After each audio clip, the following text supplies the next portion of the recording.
ہندوستان سے، رائے بریلی سے، دہلی سے نکل کر پنجاب کو کراس کرتے ہوئے پشاور میں پہنچتے ہیں۔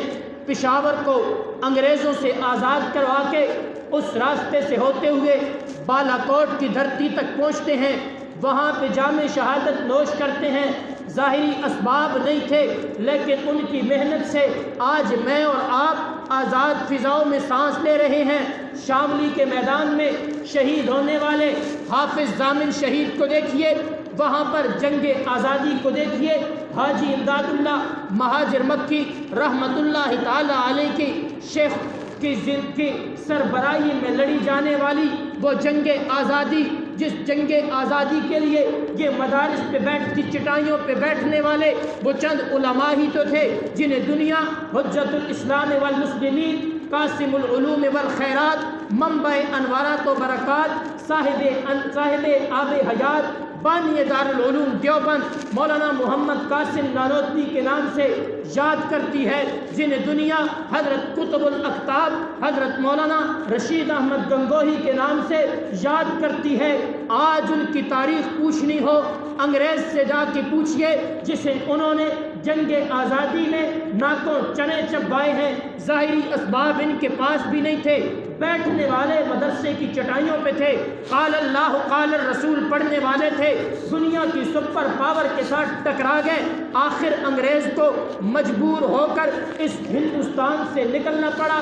یہ قربانی تھی میرے اور آپ کے اکابر کی۔ آج کریڈٹ کوئی اور لینے کی کوشش کرے، پاکستان کا ماما چاچا کوئی اور بننے کی کوشش کرے، وہ اپنے طور پہ تو کر سکتا ہے، لیکن تاریخی حقائق کو دیکھا جائے گا تو وہاں پہ قربانی دینے والا حافظ ضامن شہید نظر آئے گا، مولانا حاجی امداد اللہ مہاجر مکی نظر آئے گا، رشید احمد گنگوہی نظر آئے گا، مولانا قاسم نانوتوی نظر آئے گا۔ پھر دارالعلوم دیوبند کی بنیاد رکھی گئی۔ ایک انار کا درخت تھا، کوئی بلڈنگ نہیں تھی، کوئی زیادہ لمبا چوڑا نظام نہیں تھا۔ ایک انار کے درخت کے نیچے ایک ملا محمود تھا، ایک محمود الحسن طالب علم تھا۔ وہ محمود الحسن، وہ شاگرد، وہ شیخ الہند بن کی ابھرا، وہ ستارہ نکلا جس کی تربیت پہ پلنے والے، جس سے علم سیکھنے والے وہ دنیا کے وہ رہنما بنے جنہیں دنیا انور شاہ کشمیری کے نام سے جانتی ہے، جنہیں دنیا حسین احمد مدنی کے نام سے جانتی ہے، جنہیں دنیا حکیم الامت اشرف علی تھانوی کے نام سے جانتی ہے، جنہیں دنیا شیخ الحدیث مولانا زکریا کے نام سے جانتی ہے۔ وہ شیخ الہند تحریک ریشمی رومال دیکھو، انگریز کے خلاف چلانے والے کون؟ انگریز کے خلاف جنگ آزادی کی سول نافرمانی کرنے والے کون؟ مالٹا کے جیلوں میں، مالٹا کی جیلوں میں دیکھو وہ قربانیاں کاٹنے والے کون؟ یہی دینی مدارس میں دارالعلوم دیوبند کے اس انار کے درخت کے نیچے چٹائیوں پہ بیٹھ کر پڑھنے والا شیخ الہند محمود الحسن دیوبندی اور اس کے شاگرد تھے۔ ان کی قربانیاں ہیں کہ آج میں اور آپ آزاد ہیں۔ 1940 سے لے کر 47 تک جو تحریک چلی، اس تحریک میں اگر دیکھا جائے یہ پاکستان جو مارز وجود میں آیا تو اس پاکستان کے لیے قربانیاں دینے والے کون تھے؟ محمد علی جناح سے کسی نے کہا کہ محمد علی جناح تیرے ساتھ مولوی نہیں ہے، تو محمد علی جناح نے اس وقت کہا تھا میرے ساتھ ایک ایسا عالم دین ہے کہ پورے ہندوستان کے علماء کو ایک پلڑے پہ رکھا جائے، مولانا اشرف علی تھانوی کو ایک پلڑے پہ رکھا جائے، اکیلے اشرف علی تھانوی کا پلڑا بھاری ہو جائے۔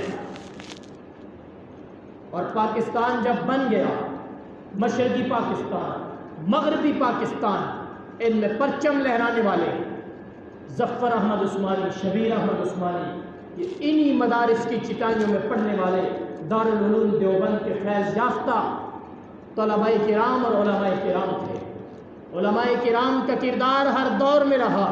اگر پھر بھی یقین نہ آئے، آپ کہیں گے یہ تاریخ کی باتیں ہیں، ہم نے دیکھا نہیں، تو ماضی قریب میں افغانستان کی دھرتی پہ دیکھ لیجئے، وہ چند مدارس میں بیٹھنے والے روکھی سوکھی کھانے والے تھے، لیکن اللہ تعالیٰ نے ان کو وہ عزت بخشی، وہ مقام بخشا۔ ایک نہیں، 2 سپر پاوریں اور پوری دنیا متحد ہو کے آئی تھی۔